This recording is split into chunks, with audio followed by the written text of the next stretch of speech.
পশুখাদ্য হিসাবে গমের গুরুত্ব অত্যাধিক। এখন আমি যেই ক্ষেতটিতে দাঁড়িয়ে আছি সেটি হচ্ছে গমের ক্ষেত। দেখা যাচ্ছে এখানে ছোট্ট একটা জমি, 20-22 দিনের মতো বয়স এই ফসলের। গম রোপণের উত্তম সময় হচ্ছে কার্তিক থেকে অগ্রহায়ণ মাসের মধ্যে। ইংরেজি মাস হলে নভেম্বর মাসের মধ্যে গম লাগানোর উত্তম সময়। গম হিসাব পশুখাদ্য হিসাবে গম কেন গুরুত্বপূর্ণ? গমে ড্রাই ম্যাটারের পরিমাণ 80%-এর উপরে।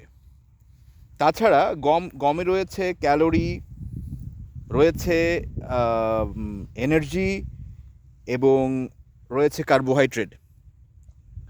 গম বিশেষ করে শীতকালে ছাগল এবং ভেড়াকে খাওয়াতে হয়, সাথে গরু বা মহিষকেও খাওয়ানো যায়। গম একটি হাই এনার্জি ফিড হওয়ার কারণে পশুর শরীর গরম রাখে, যেটা শীতকালের জন্য খুবই সহায়ক পশুকে সুস্থ রাখার জন্য।